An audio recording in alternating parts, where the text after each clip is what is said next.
Pois bem, pediram para que a gente conversasse sobre mistagogia.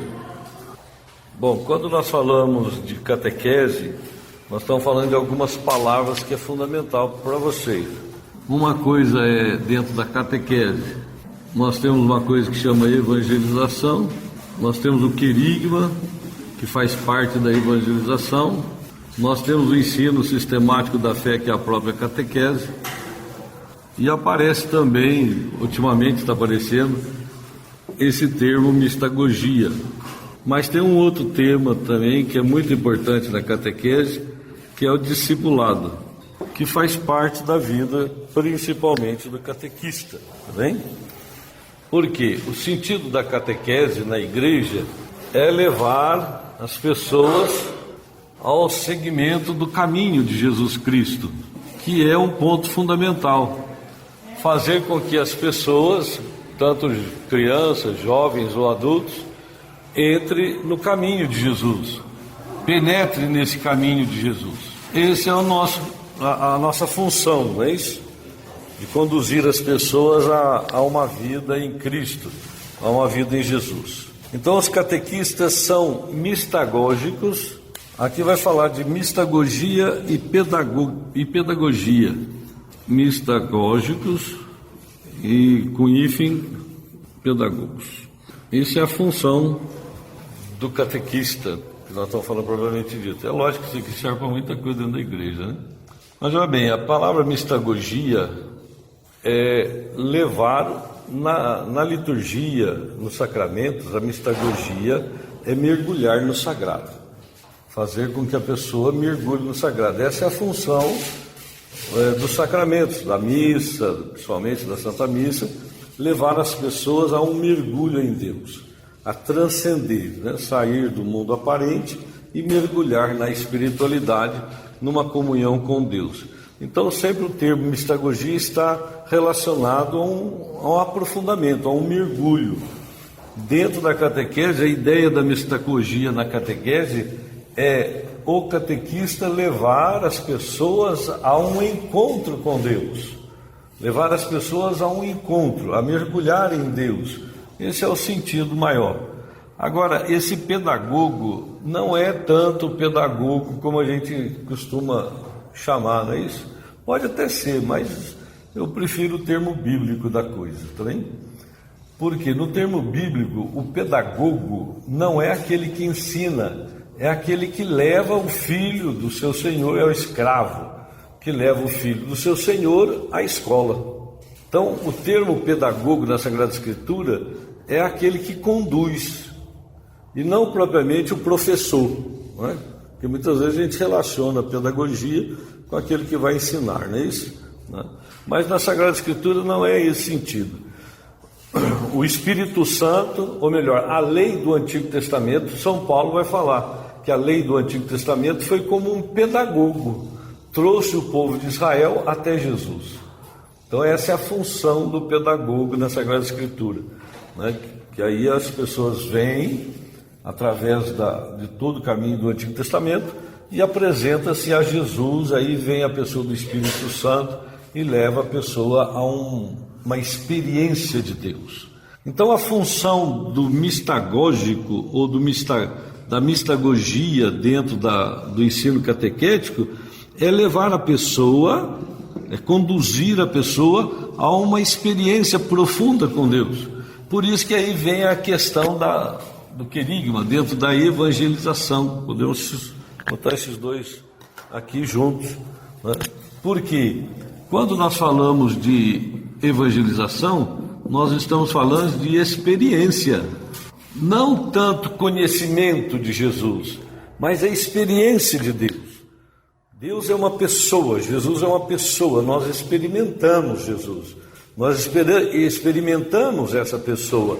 Então, quando nós falamos de evangelização, e é uma coisa que a catequese, graças a Deus, de uns anos para cá, está descobrindo essa evangelização dentro do aspecto catequético, e isso é muito importante. A gente tem que fazer distinção de catequese e evangelização. Evangelização, que é o querigma, é o primeiro anúncio. né? É levar a pessoa a uma experiência de Deus. A catequese já é diferente a ideia, porque o termo catequético, ou catequese, por isso que catequese é ensino sistemático da fé. Então a catequese vai ensinar as coisas da fé, levar a pessoa a um catecumenato, né? Que é um conhecimento de Deus. Agora, antes da catequese, deve acontecer a evangelização, que é levar as pessoas a uma experiência de Deus. Por isso que hoje está sendo usado muito o termo de mistagogia dentro da catequese, porque o catequista, ele é um mistagógico, ou um mistagogo, porque ele caminha, ele leva a pessoa a uma experiência de Deus. E a única forma da pessoa permanecer na fé é a partir da experiência e não do conhecimento. O conhecimento ajuda após a experiência, não antes da experiência. As primeiras comunidades cristãs, eles não ensinavam os rudimentos da fé. Eles primeiro evangelizavam, levavam a pessoa a uma experiência de Jesus. Depois que a pessoa tinha uma experiência que aceitava o batismo, ela era batizada. Depois do batismo, aí vinha a catequese, que ia ensinar os rudimentos da fé. Entende? Então, antecipadamente ao ensino da fé, vem a experiência de Deus. Isso dentro da catequese, tanto criança, jovem ou adulto, a catequese hoje ela é, de uma certa forma, desafiada a aprender a evangelizar, aprender a levar, porque no sentido da evangelização é experiência, e para levar uma experiência não é ensinar, é conduzir. Por isso que é mistagógico, por isso que é pedagogo, entende? Não é ensinar a doutrina ou algo da doutrina, mas sim levar a pessoa a uma experiência. Então tem que conduzir a pessoa até Jesus, para que ela tenha uma experiência de Deus na vida. Essa experiência é a força que a pessoa vai ter na sua vida de permanecer na fé e de gostar, de desejar conhecer a fé. A pessoa só vai conhecer a fé a partir de um desejo do coração. Do contrário, muitas vezes vira obrigação, principalmente quando se fala de criança, de jovem, de crisma. É obrigação, tem que ir, tem que ir, tem que ir. A mãe manda, o pai manda, porque tem que fazer primeira comunhão, porque tem que crismar, etc. Vira uma obrigação e não fruto de uma experiência. Nesse sentido, nós estamos vendo que a igreja do Brasil está mudando certos conceitos e está entrando com novos conceitos, porque desde o Concílio Vaticano II, que terminou em 1965, a igreja começa a falar de evangelização. O Papa Paulo VI escreveu uma encíclica muito célebre na época e muito importante até hoje, que chama Evangelho Nunciandi, anúncio do Evangelho. Ele fala lá dos obreiros da evangelização, ele fala da importância da experiência de Deus. O Papa, ele trabalha muito nessa linha, e isso foi em 1977 que ele escreveu essa carta. Não é isso? Então a igreja, a partir do concílio, ela vem se despertando para a evangelização. E muitas vezes nós ouvimos falar de evangelização, mas as pessoas não nos ensinam a evangelizar. E muitas vezes nós queremos fazer da evangelização uma catequese, que não é catequese. A evangelização é experiência. E para experimentar, tem que levar a pessoa à experiência de Deus. Então isso para nós é fundamental observarmos o que é dentro da igreja hoje o aspecto querigmático, o aspecto de evangelização, que a pessoa possa ter essa experiência de Deus. A catequese, como catequese, ela é um ensino sistemático. Aqui vai ensinar a doutrina, tá certo? Mas antes disso, nós temos a evangelização. Uma das coisas que é importante dentro da evangelização é o conhecimento de Jesus, mas não o conhecimento intelectual, o conhecimento da experiência. Aqui é uma necessidade, porque só dá aquele que tem. Só dá aquele que tem. Por isso que dentro da nossa igreja hoje há uma necessidade muito grande de vocês catequistas passarem por essa experiência, que é diferente. Nós, na maior parte de nós, somos educados na fé católica desde pequeno, temos toda uma religiosidade, conhecemos Jesus, amamos a Eucaristia, aceitamos todo o mistério da fé que nos apresenta, temos assim uma abertura para Deus, etc, mas muitas vezes falta o toque da experiência. Esse é a chave. O que nos arrasta é a experiência e não o conhecimento. O conhecimento agrega, mas não substitui. Para você ver, por exemplo, São Paulo. São Paulo foi um grande evangelizador, não é isso? A nossa igreja é mais paulina do que petrina, porque toda a nossa doutrina está enraizado no ensinamento de Paulo, não desfazendo dos apóstolos, não desfazendo de Pedro, de forma alguma, mas Deus suscitou Paulo e ele foi o grande evangelizador e formador da igreja. Se não fosse Paulo, o cristianismo tinha virado uma seita judaica e tinha acabado.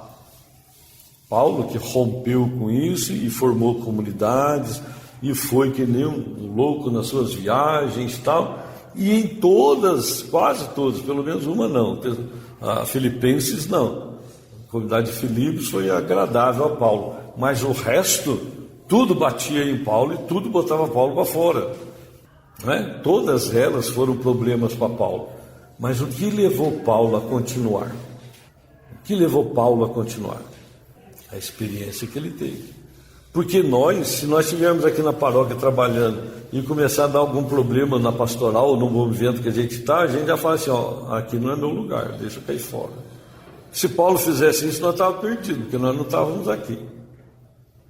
Porque toda a comunidade que ele fundou, que ele evangelizou, ele foi colocado para fora. Corinto, por exemplo, nós temos 2 cartas de Corinto, eram 4 cartas de Corinto, que ele escreveu por causa dos problemas da comunidade contra Paulo. A 2ª carta de São Paulo aos Coríntios é um desabafo de Paulo. Ele apresenta a sua alma para a comunidade, para ver se a comunidade dava um tempo. Agora, o que levou Paulo, mesmo apanhando, mesmo sofrendo, que fez ele continuar? Porque se ele visse a obra, ele falasse, poxa vida, eu estou fazendo tudo errado. Eu vou evangelizo, a turma bate em mim, brinca comigo, joga para fora, não sei o que lá, eu não estou fazendo as coisas direito. Mas Paulo continua. O que aconteceu na vida de Paulo? Paulo teve um encontro com Jesus lá no caminho de Damasco. Depois Paulo foi para um lugar chamado Arábia, ficou 3 anos lá. E ele fala que foi Jesus que ensinou ele tudo o que ele sabia. E Paulo ficou durante 12 anos no anonimato, rezando e experimentando Deus. 12 anos depois da sua conversão, Paulo saiu a pregar. Barnabé foi buscar Paulo em Tarso, e lá na comunidade de Antioquia, ele foi inserido na comunidade e pregou durante 12 anos e cortaram a cabeça dele. Mas o que levou Paulo a fazer tudo isso foi a experiência que ele teve com Jesus. Nós somos chamados a essa experiência, porque o catequista, ele não é um professor. Disso vocês estão cansados de saber, né? Não é um professor, né? Não se faz aula de catequese, faz encontro, não é isso? Não é? Porque vocês não são professores, vocês são mestres. Mestres porque vocês conheceram Jesus e se tornaram discípulos. Discípulos de Jesus. O discípulo é aquele que acompanha o mestre, que anda junto com o mestre, que vê tudo que o mestre faz e vai fazer igual o mestre. Por isso que a primeira exigência para vocês e para todos nós é a comunhão com o Senhor, é a permanência no Senhor, é nós estarmos em comunhão com Ele, para que nós saibamos o que Ele quer, o que Ele faz, e para nós fazermos igual. Então há uma necessidade de o catequista ser um mestre de oração. Há uma necessidade de ser um mestre de oração, para que vocês tenham discípulos que vão seguir os passos do mestre. E o mestre é você. E os seus catequizandos, seja jovem, adulto, criança, não importa, vai seguir os seus passos. Porque você não está ali para ensinar simplesmente teoria, mas está ali para levar eles a uma experiência com o mestre. E aí é você que vai ser o condutor, o pedagogo, para levá-los a uma experiência com Deus. Por isso que é para nós, para vocês, no caso catequista, como discípulo de Jesus, ser pessoas de mistagogia, ser um pedagogo, para conduzir as crianças, ou os jovens, ou os adultos. Nesse sentido, para nós e para vocês pessoalmente, nesse caso, é uma exigência natural, porque vocês vão apresentar para a criança não um modelo, mas como modelo. Aí que está a exigência. Você não vai apresentar um modelo Jesus, mas eles têm que ver em você o modelo de Jesus. O seu jeito de ser, de falar, de rezar, de conversar, de amar, de servir. Aí é o que eles vão aprender. Eles vão aprender vendo o outro fazer. Por isso que é mistagogia. Por isso que é pedagogo ou pedagogia. A catequese precisa ajudar as pessoas a conhecerem o amor de Deus e seu desejo salvador de comunicar-nos vida e felicidade. Não deve apenas falar de Jesus às pessoas, das coisas de Deus e da igreja, mas ajudá-las a falar com Deus e a professar sua fé. É um caminho progressivo de iniciação à vida cristã que leva a firme adesão a Jesus Cristo, à igreja e também ao seguimento de Jesus. Então, é ser discípulo para fazer discípulo. E independente da idade das crianças, do jovem, adulto, independente, é levá-los a ser discípulos de Jesus. Porque essa é a meta da evangelização, essa é a meta nossa na igreja, de sermos discípulos e fazermos discípulos, que também é a meta dos evangelhos, principalmente os sinóticos, os 3 evangelistas, eles têm a disposição no seu evangelho, da forma que foi montado o evangelho, da forma que foi escrito o evangelho, todos os 3 é um discipulado o evangelho, para que qualquer pessoa que lê o evangelho, do começo ao fim, ele entre no discipulado e aceite Jesus como seu Senhor e Salvador. É um discipulado o evangelho, né? Marcos vai começar com a cura do cego, que não enxergava bem, e vai terminar com a cura do cego Bartimeu. Ali no meio é todo um discipulado no Evangelho de Marcos. Então é importante nós percebermos essa questão do seguimento de Jesus. É lógico que nós estamos com muitos desafios na nossa vida, na nossa caminhada, mas todas elas tudo que acontece nos leva a isso, a buscar uma experiência de Deus. A experiência feita, inquieta, faz o discípulo comunicar aos outros, tornar-se catequista, formador de outros discípulos. Catequista, como formador de discípulo, vai pegar pode ser criança, jovem ou adulto, vai pegar aquelas pessoas de um estado no início da sua caminhada e vai chegar com ele até no final do seu período aí de catequese, levá-lo a ser um discípulo. E não importa se tem 5, 6, 7, 8, 10 anos, ou se tem 30, 40 anos. Não importa. Todos eles têm que ser conduzidos a um discipulado. Formar-se discípulo. A criança tem que passar pela experiência de Deus.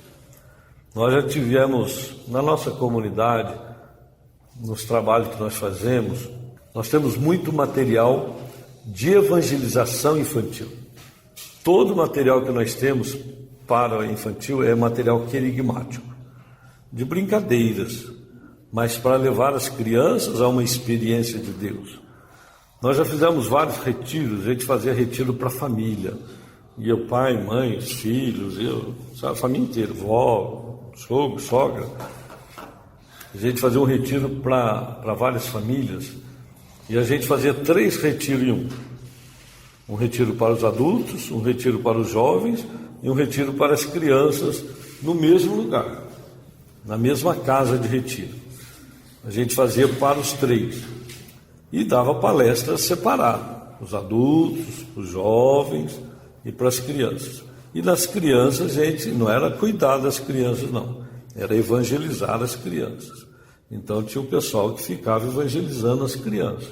Isso de 3 anos, 2 anos, 4 anos, o que tinha na família. Nós ficávamos lá, a turma, evangelizando. E aí o que aplicava? Aplicava dinâmicas querigmáticas, seguindo o querigma, amor de Deus, pecados do Salvador, fé e conversão, não é isso? Espírito Santo e comunidade, né? São os temas do querigma. E depois levava a criança diante do Santíssimo, em adoração ao Santíssimo, fazia as crianças rezar, repousar no Espírito, orar em línguas, fazia de tudo. A criançada muito mais aberta que os marmanjão, e entrava muito bem na história. Depois elas contavam a experiência que estava no colo de Jesus, a experiência, ela estava nascendo, a experiência de quando estava saindo do útero da mãe, e assim por diante. Tinha vários tipos de experiência com as crianças de 2, 3 anos, porque elas receberam uma evangelização. Nós temos lá na comunidade, não é fazendo propaganda, mas já fazendo, né? Nós temos muito material de evangelização infantil querigmático, que ensina como faz a dinâmica com a criança. Em geral, a maior parte, todos praticamente, que tem dinâmica, é com material reciclável, tá? Tudo reciclável. E é importante, e é sempre, sabe, até as musiquinhas, que ela tirei o pau no gato, aí põe uma outra letra, e assim por diante. Então, tem bastante coisa nesse sentido. Pois bem, nós temos que ver que nós somos condutor, nós estamos conduzindo, tá bem? Então nós somos discípulos de Jesus, porque seguimos o Mestre, mas somos mestres daqueles que são nossos discípulos. E o Senhor nos confiou algumas pessoas para que nós levássemos até Ele, não é? E esse é o caminho do catequista, da catequista, conduzir aquela pessoa até Jesus Cristo, para que ela encontre Jesus e ame, e adore, e passe a ser um seguidor de Jesus, um seguidor, né? Que ele tenha ali um encontro com o Senhor. O catequista é aquele que encontra Cristo, descobre Jesus como caminho, verdade e vida, faz com ele uma experiência pessoal, profunda, e por isso é capaz de apresentá-lo não como uma doutrina, mas como uma pessoa que modifica, que transforma, que desestrutura toda maneira de ser, de pensar e de agir. Somente quem está verdadeiramente entusiasmado e plenificado da graça pode anunciá-lo. Então há uma necessidade do catequista ser uma pessoa entusiasmada para Jesus. Em grego isso se chama parresia. Parresia é aquela pessoa que está no fogo do Espírito Santo, sabe? Parresia é pregar com audácia, com determinação, com veemência. É uma pessoa que está para cima, não é? Não pode ser um velório, não é verdade? A catequese não pode ser um velório. Tem que ser algo no espírito, no fogo. Tem que jogar para cima, né? Porque muitas vezes nós todos temos problema, né? Tem. Quem não tem, né? E quando vê, a gente vai, putz, tem que ir na catequese hoje. Puxa, eu tenho tanta coisa para fazer, eu tenho que ir lá. Não é assim? Eu tenho que ir lá, problema em casa, o filho não sei o que lá, marido é uma besta, não sei o que. Desculpa a brincadeira. Né? E para papai eu tenho que largar tudo aqui e ir lá para a igreja. E pega tudo correndo, vai lá na igreja, senta aí, criançada, vamos lá, vai. Pronto, acabou a aula, acabou o encontro. Destruiu o encontro. Porque as pessoas que estão ali não tem nada a ver com o que está acontecendo na sua casa e na sua vida. Porque eles estão querendo um mestre. O discípulo segue o mestre. Então há essa necessidade de vermos qual é o nosso papel de formador, não de formador intelectual, mas de formador de discípulos de Jesus. Porque a salvação está no Senhor. Nós somos portadores da salvação. Você é portador da salvação, porque você leva a salvação para a pessoa, e a salvação dela é a experiência que ela tem e precisa ter de Deus. Essa consciência eu tenho, na nossa comunidade nós temos. Nós damos aula, nós damos formação, nós pregamos retiro. Agora, no domingo, depois da Páscoa, nós vamos estar lá na paróquia São Paulo Apóstolo, terceiro retiro que nós vamos lá, e o retiro que nós vamos dar lá é formação de evangelizador. O padre está formando um grupo de evangelizador na paróquia, de todos os movimentos pastorais. Nós estamos dando retiro e formando as pessoas. Então eu tenho consciência de que eu sou um formador, mas antes de ser um formador, eu sou um discípulo. Entende? Eu sou um discípulo. Um discípulo tem que estar no pé do mestre. O discípulo tem que ser pessoa de oração, tem que estar em comunhão com o Senhor, tem que rezar, porque só a oração nos leva à intimidade com Deus. Na missa é fruto da nossa oração pessoal, porque a missa é uma expressão comunitária, e que eu vou experimentar Jesus, comungar Jesus, não é isso? Vou ter uma experiência eucarística com o Senhor, mas essa experiência eucarística tem que ser fruto da minha experiência pessoal com Jesus, da minha vida de oração pessoal. E não adianta rezar 10 minutos que está rezado, não. E não adianta rezar o terço que acabou. Terminei, graças a Deus. Não adianta. É experiência com o Senhor. É estar no Tabor com Jesus, ou no Getsêmani com o Senhor. Entende? Mas é estar onde o Senhor estiver. Então há uma necessidade para nós olharmos bem e ver, né, que esse nosso papel, e o mais importante, Jesus conta conosco. Ele nos chamou. Não pense que você veio aqui porque você não tinha nada para fazer. Eu acho que todo mundo aqui tem muita coisa para fazer. Mas você veio aqui porque Jesus te chamou. Tem que botar isso no coração, como um chamado, porque senão a gente começa a jogar as coisas fora, e o mundo envolve a gente de tal forma que a gente começa a colocar esse chamado de Deus em segundo, terceiro, quarto plano, e não é assim, é o primeiro, porque Ele me chamou, eu, Antônio, para servir a Ele há 45 anos, eu busco servir a Deus, há 28 com uma comunidade, sempre servindo a Deus. Fui estudar, fazer filosofia, teologia, para servir melhor a Deus. Então há uma necessidade de nós termos essa consciência. O Senhor me chamou. E outra, não vai vir anjo do céu para fazer discípulo para Jesus. Não vai vir anjo do céu para converter as pessoas. Alguém aqui viu algum anjinho andando por aí? Já viu? Porque a responsabilidade é nossa. Por isso que nós somos portadores da salvação. Nós somos portadores da salvação. A salvação está na sua mão, na minha mão. Esses dias atrás eu estava dando uma formação na minha paróquia para os ministros da comunhão, e era sobre evangelização. Aí eu falei para o ministro assim: você está lá no ponto de ônibus, aí chega uma pessoa e ela fala para você assim: eu estou indo suicidar, porque a minha vida acabou, e eu estou indo tirar a minha vida agora. E você tem 2 minutos para convencer ela. O que você faz? Dá a corda, né? Você tem 2 minutos para convencer ela, para evangelizar ela, ao ponto que nesses 2 minutos ela tenha uma experiência de Deus, e nessa experiência ela abandone o pensamento de tirar a sua própria vida.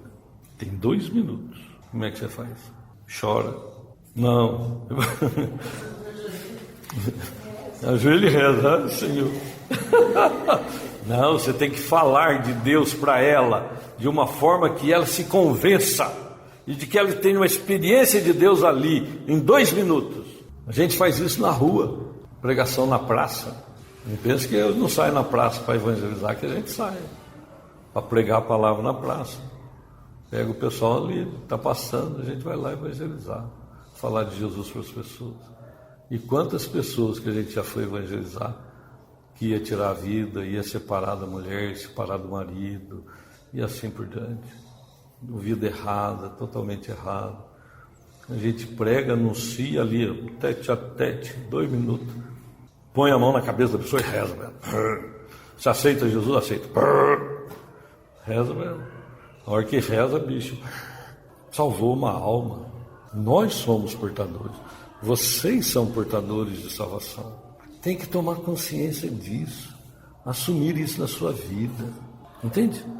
Assumir na vida como alguém que vai falar de Jesus e que vai transformar a vida do outro. Eu dou muita aula.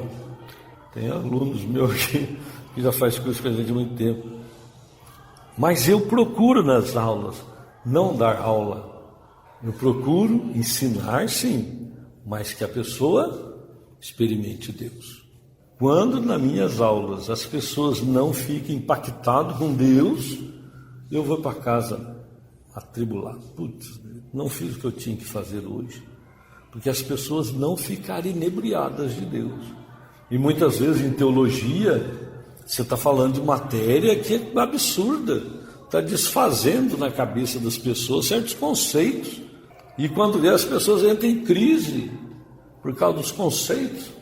Mas você tem que mostrar para ela o porquê daquilo, etc, etc, para que ela se sinta bem com aquilo, mesmo indo contra os pensamentos que ela já teve de Deus, ou tem de Deus, da fé, etc.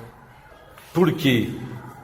Nós não estamos para ensinar teoria. A palavra de Deus é vida, é a carta do Pai, entende?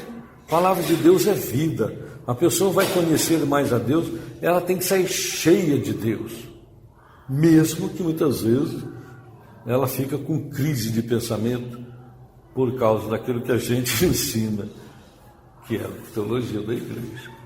Isso é uma necessidade para nós, necessidade, é uma exigência de Deus, é uma exigência. O Senhor exige isso de nós, porque Ele nos chamou para isso.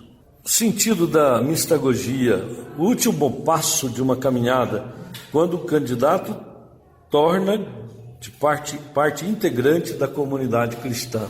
Esse é o caminho que nós devemos fazer. Levar a pessoa a uma experiência de Deus. Porque olha bem, o querigma, ele tem os seus passos. Passos do querigma: amor de Deus, o pecado, Jesus Salvador, fé e conversão, Espírito Santo e comunidade. Esses são os passos do querigma. São 6, que tem que levar a pessoa a essa experiência. A experiência do amor, a experiência do pecado, a experiência de ter Jesus como seu Salvador, crer em Jesus, fé e conversão, acreditar em Jesus e mudar a vida, converter a sua vida, receber o Espírito Santo e ser inserido na comunidade dos cristãos.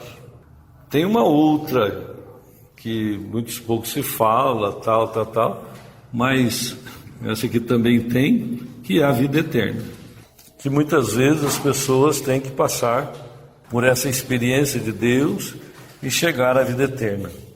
A mistagogia é uma palavra grega, sua tradução pode ser ação de guiar para dentro do mistério.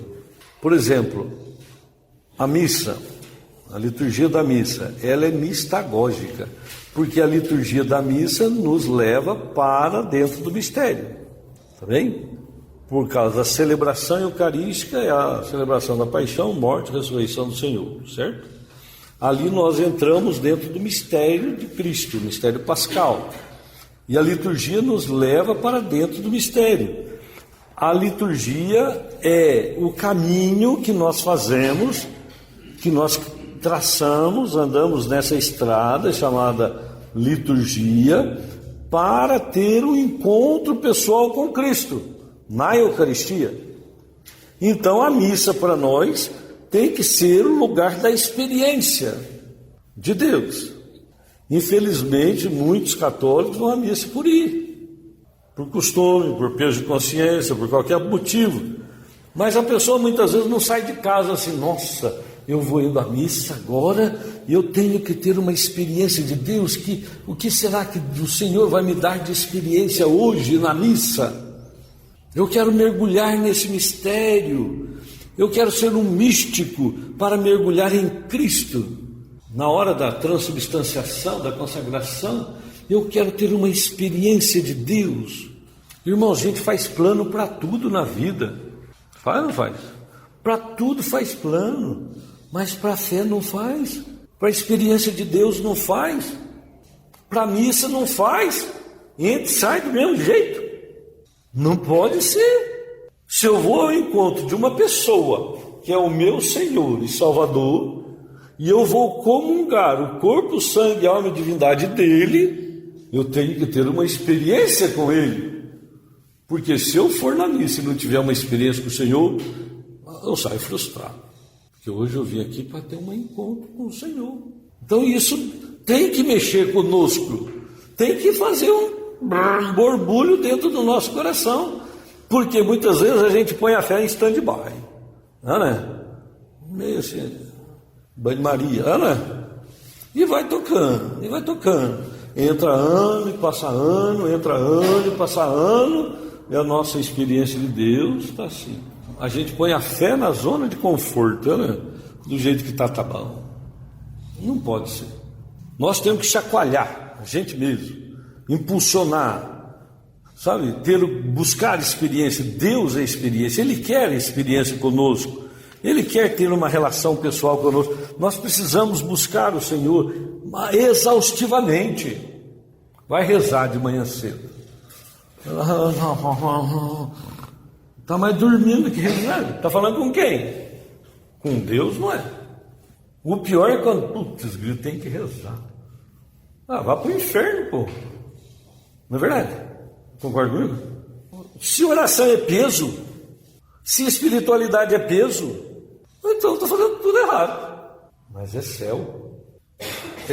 Nós católicos não, o povo em geral, né? Todo mundo é preguiçoso. Todos nós, tá? Estou colocando no meio, tá bom? Não estou me jogando de lado, não. Tá bem? Porque na verdade o que acontece? A gente deixa o principal por último. Já viu isso? A razão da vida a gente deixa por último. Porque todo mundo aqui vai morrer, não vai? Vai ou não vai? Com certeza. Todo mundo vai morrer. E o que plantou aqui vai colher lá. Pior, né? E ninguém vai plantar lá, não. Do lado de lá ninguém planta, só colhe. Os santos da igreja falam assim, do jeito que se morre, é do jeito que vive por toda a eternidade. A santidade é alcançada aqui, mas é vivida lá. Qual é o nosso principal objetivo na vida? Fundamental. Pensa um pouquinho. Qual é o seu principal objetivo na vida? Não precisa falar, não. Mas pensa. Qual é? Olha, eu vou dizer para você. O seu tem que ser como o meu também. Nosso tem que ser isso aqui. Ser santo. O resto é bom se for para nos tornar santos. É bom a vida social, é bom a vida familiar, é bom ter bens, é bom ter uma comodidade, se for para ser santo. É bom rezar, é bom ter intimidade com o Senhor, é bom. Eu acho que tem muita gente que morre, chega do lado de lá e fala, Pão cotô, pão covô, a pessoa não sabe. Um cotô, pão covô, dom coçô, tem uma pessoa da comunidade que fala isso, Porque a pessoa chega lá e fala, nossa, e agora?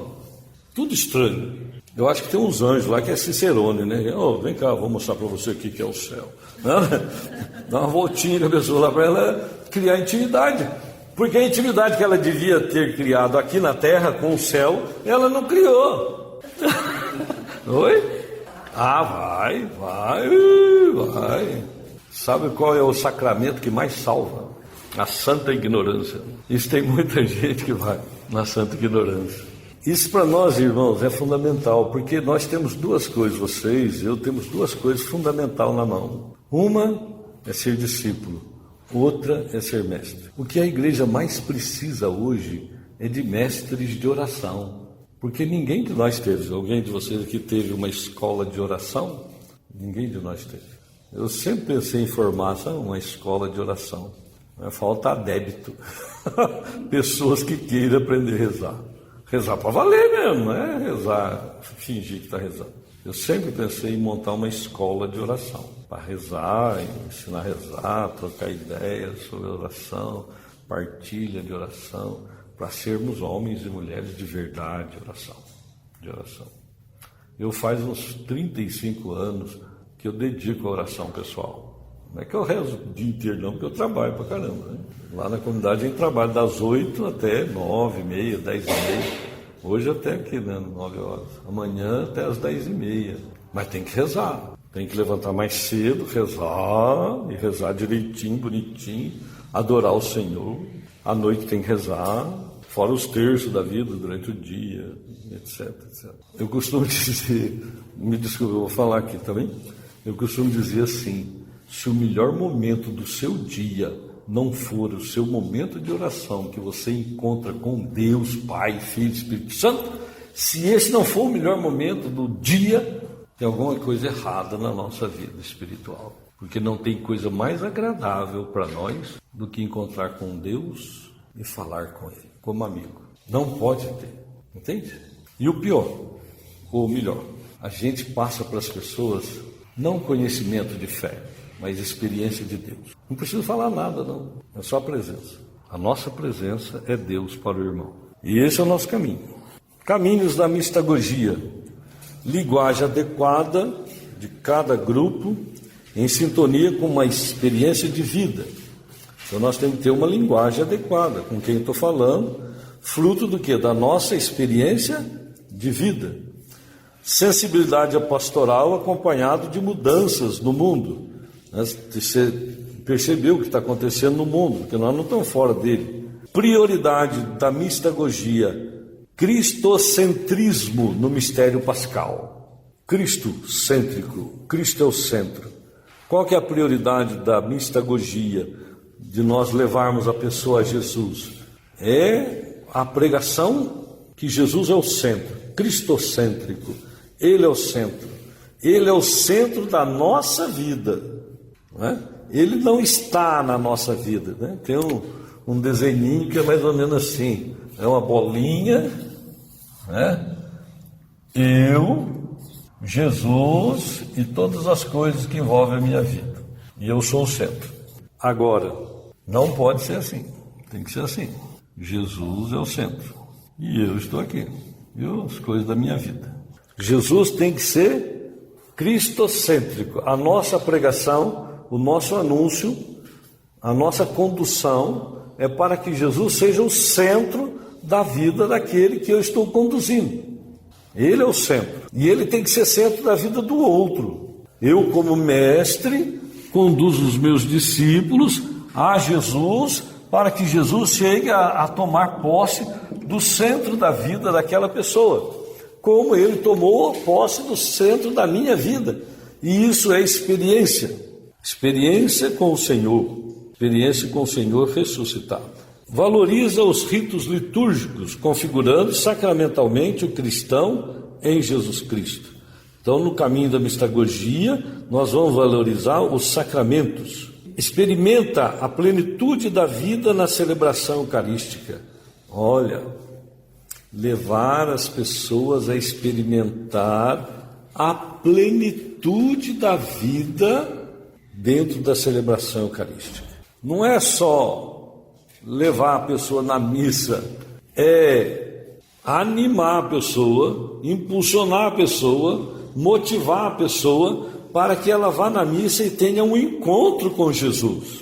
Não simplesmente esteja lá assistindo à missa, que depois do Concílio Vaticano II a gente não assiste à missa, né?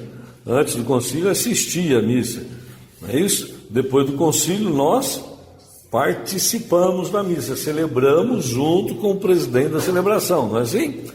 Se nós, olha bem, se nós não assistimos, mas se nós celebramos, a igreja toda, junto com o presidente da celebração, nós celebramos aquela Eucaristia, imagina a experiência que nós devemos ter daquela cerimônia.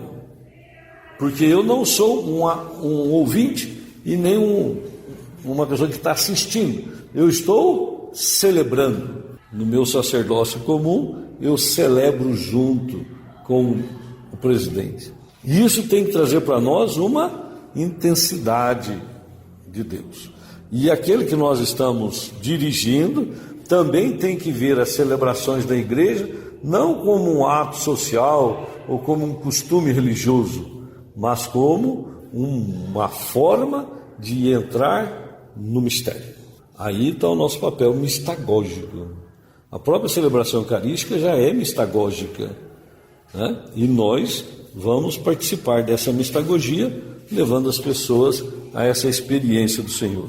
Também aplica a dinâmica de revelação na metodologia das catequeses mistagógicas, né? Dinâmica da revelação, para levar as crianças ou as jovens, seja lá, adulta, a uma experiência mistagógica. Então a catequese tem que ser mistagógica. A catequese não pode estar no plano intelectual somente, de conhecer, de saber, de se instruir na Sagrada Escritura, ou na doutrina, ou nos sacramentos, ou nos mandamentos. A catequese não pode ser só intelectual, levar conhecimento para as pessoas.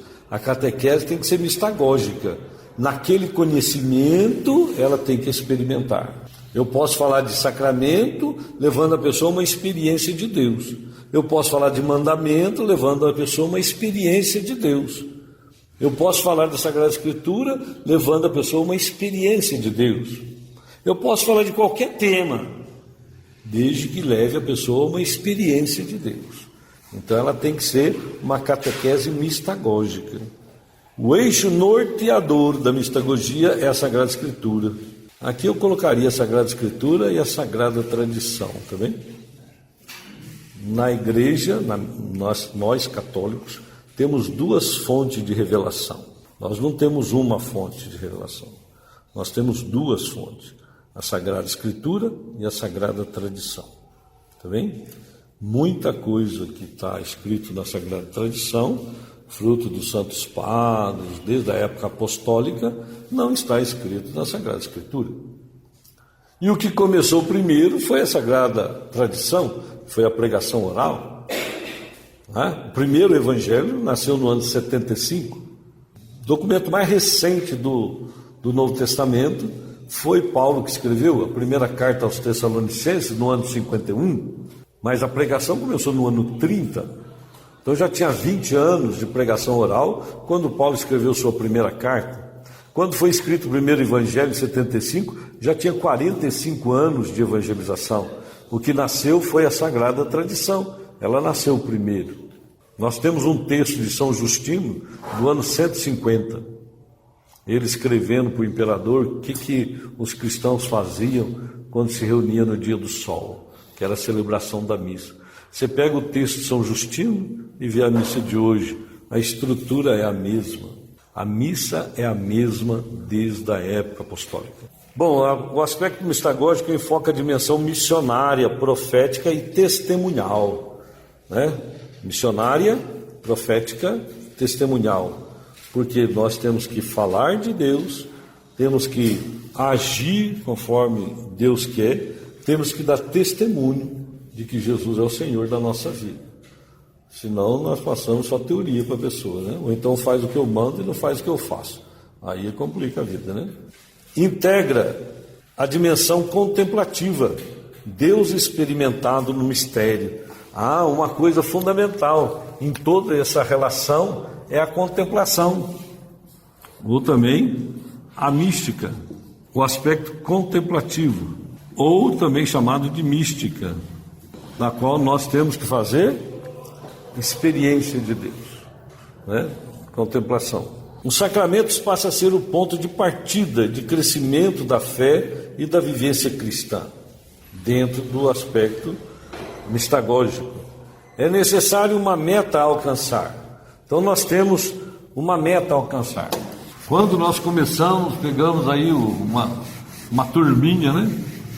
E vamos trabalhar com elas durante o ano. Nós temos uma meta. Qual que é a meta? Jesus.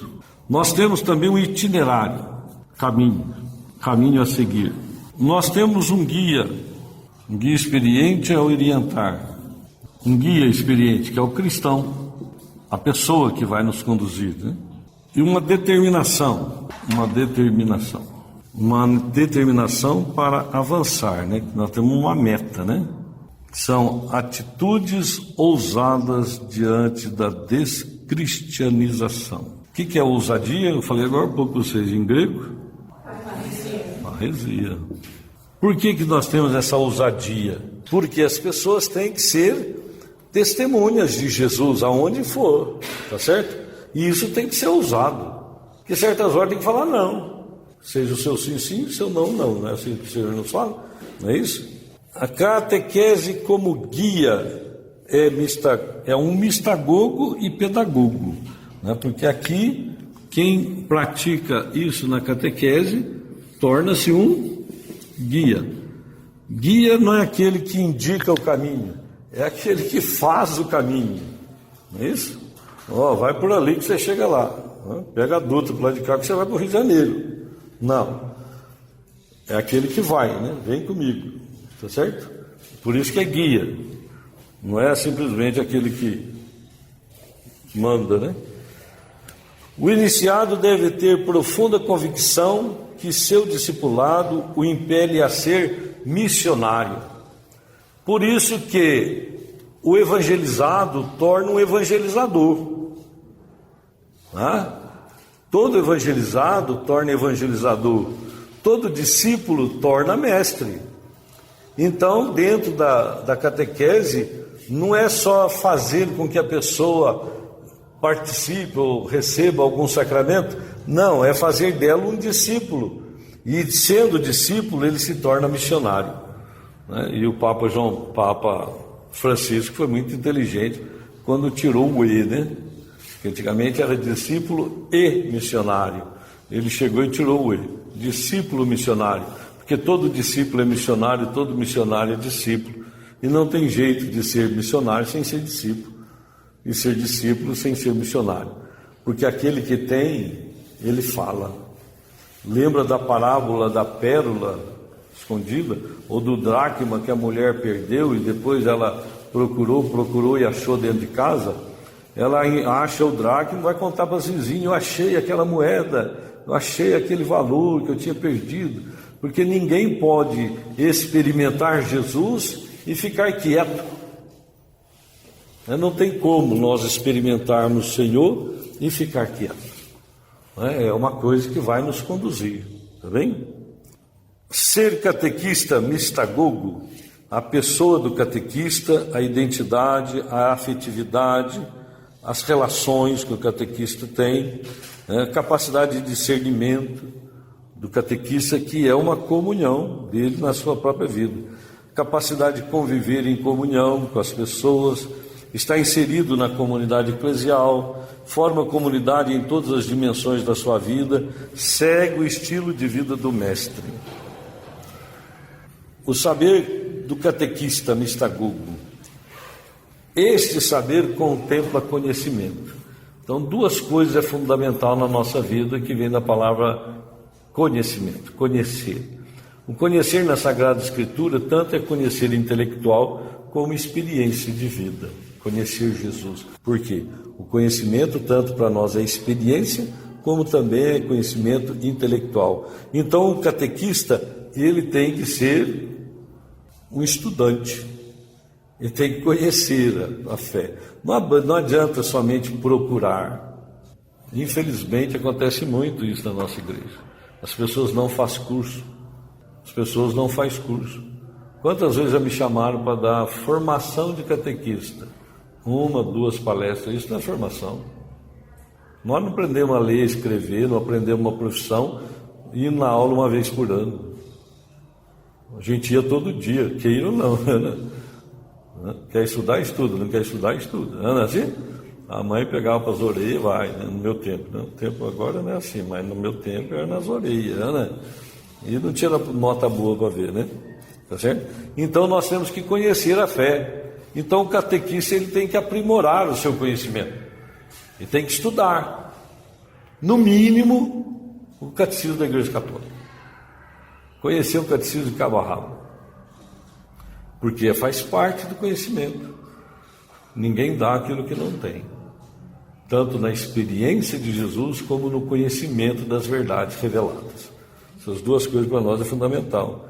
Então ele tem que ter conhecimento da mensagem cristã, conhecimento bíblico, das verdades da fé, da doutrina, tem que ter conhecimento básico de ciência humana, visão crítica da mesma, da cultura, consciência moral, ética, né? Hoje o mundo está precisando tanto, né? O Brasil nosso está precisando tanto de moral, ética, né? Na verdade, bons costumes, graças a Deus, ó. Eu não sei qual a opinião de vocês, mas eu estou apostando muito nessa caminhada que o Brasil está tendo. Dentro da mistagogia também, como locutor da fé, interlocutor da fé, há um princípio de aprender fazendo. Não é aprender ensinando, é aprender fazendo. Por isso que nós somos mestres. Catequista como facilitador, que vai facilitar o caminho da pessoa, para ela errar o menos possível. Comunicar que através de sua experiência conduz o catequizando no mesmo caminho que a pessoa está seguindo. Supera improvisações e boa vontade com formação contínua, especialista em ternura nas relações humanas, né, no amor, no carinho, na partilha, na participação. A espiritualidade do catequista mistagogo, essa espiritualidade do ser humano, é o conjunto de tudo que ele é, torna o ser humano capaz de Deus. Essa é a busca da sua espiritualidade. Na vida de oração e frequência nos sacramentos, alcança-se uma espiritualidade autêntica. A dimensão para a vivência da espiritualidade autêntica é oração, liturgia e liturgia orante da Palavra de Deus. A Lectio Divina, não é isso? São 3 pontos fundamentais. De forma geral, nós temos que organizar o nosso dia para que a oração tenha um lugar privilegiado na nossa vida. Muitas vezes a gente levanta já atrasado, sai correndo, fazendo isso, fazendo aquilo, trabalha o dia inteiro, chega agora de noite em casa, o que você quer? Dormir. Aí tem gente que reza deitado, já viu? Quem reza deitado, Deus ouve dormindo, né? Vai ter preguiça assim lá no inferno, concorda comigo? Quem deita não quer rezar, quer dormir, concorda? Não é assim? Vai nessa que você fica lá. Tem gente que deita rezando o terço, né? Acorda de madrugada, estava no 5º mistério. Os anjos rezaram para mim. Anjo não precisa rezar terço. Anjo não precisa rezar terço. Não é verdade? Temos que ter uma vida de oração. Imagina a gente tratar uma pessoa, como é que se chama? Andréia. Eu vou lá na casa da Andréia, né? Ela vai me receber na sala. Vai trazer um café corajoso. Sabe o que é café corajoso? Café corajoso é aquele que enfrenta a visita sozinho, não precisa de bolacha, não precisa de bolo, né? Esse é o café corajoso, né? Aí ela me traz lá um café corajoso, né? Aí ela, o marido dela, deita lá, vai dormir, fecha a porta e eu fico lá na sala. Fui bem recebido. Foi? Não, de forma alguma. Agora imagina nós conversarmos com Deus. Eu não estou falando com o Zé da padaria, Eu estou invocando o nome da Trindade, o Pai, o Filho, o Espírito Santo, e eu quero ter uma relação transcendente, sobrenatural com Ele, porque a oração é sobrenatural. E eu quero ter uma experiência de Deus, eu quero ter um relacionamento com Ele. Senhor, eu vim aqui para te encontrar, né? Todo dia no bate-horário, bate-local, tá certo? E papapá, e eu estou aqui, Senhor, e eu quero te experimentar, eu quero te louvar, eu quero te adorar. Eu fico impressionado com os muçulmanos. Sabe por quê? Todo muçulmano tem uma mancha na testa. Não é meia, não, é uma mancha. Né? Sabe por quê? Porque 3 vezes por dia ele ajoelha e mete a testa no chão, adorando a Deus. E o Deus dele nem é o verdadeiro, mas ele adora. Ele mete a testa no chão. Pode ver, o muçulmano tem mancha aqui. Todo muçulmano tem mancha na testa. Agora nós, que devia ter uma manchona, não temos, não é verdade? Precisamos, sabe? O momento da oração pessoal é o momento mais forte que nós temos na vida, porque é a nossa oração pessoal que vai determinar a nossa vida espiritual, a nossa experiência de Deus. Porque à medida que nós temos a oração e o combate na oração, porque rezar é difícil, é complicado, o combate na oração, nós vamos começar a ter experiências espirituais, a mística, nós vamos começar a ter experiências espirituais, coisa do céu. Irmãos, nós precisamos disso. Quantas vezes a gente se sente meio acabado, meio para baixo, depressão, não é verdade? Sente mais para baixo, a vida, o peso da vida, dificuldade, é marido enchendo o saco, é mulher enchendo o saco, é filho enchendo o saco, é patrão enchendo o saco, é não sei o quê. Toda segunda-feira é a mesma coisa, terça-feira é a mesma coisa. Aí quando vem a vida para a gente, fica assim, que coisa horrível viver. Morre então, né? Não vou falar que vai para o inferno, mas morre então. Não é isso? Mas quando nós temos uma vida de espiritualidade, de oração, de comunhão com Deus, o Espírito Santo vai impulsionando o coração. Aí aquilo que para nós era peso, torna-se uma alegria de viver, de servir, de fazer, de trabalhar, de operar. As pessoas que eram chatas, não deixem de ser chato, mas a gente vai ter uma relação diferente com o chato, porque todo mundo tem um chato na vida, entendem? Em qualquer lugar, entendem? Mas aí o chato vai ser bom, porque você está com o Espírito Santo. Vamos buscar então esta intimidade com o Senhor na nossa vida de oração, sermos homens e mulheres de adoração, na comunhão com Deus, na nossa vida, na nossa caminhada diária. Meu irmão, minha irmã, eu peço que você se entregue plenamente a Jesus e que a sua missão de catequista seja verdadeiramente uma missão de levar as pessoas a Jesus. Todos aqueles que o Senhor apresentar a você, você tem esta obrigação diante de Deus. São Paulo mesmo nos fala, ai de mim se eu não evangelizar. Então você, minha irmã, meu irmão, tem esta obrigação de verdadeiramente ser um mistagogo, levar as pessoas a Jesus, para que elas também tenham uma experiência de Jesus. Que nós não falemos de teoria, mas falemos fruto da nossa experiência pessoal com o Senhor, para que nós possamos verdadeiramente ser um condutor, ser um mistagogo, ser um pedagogo, aquele que leva a pessoa a Jesus. A você, muita paz, muita alegria, muito obrigado por tudo. E nós da nossa comunidade, está sempre à sua disposição, tá bem? A Com Deus está aí para servir a Deus, e uma das nossas missões é justamente a formação, tá bem? Eu fico muito contente de estar aqui com vocês esta noite e peço que Deus derrame muita bênção e muita graça sobre todos nós.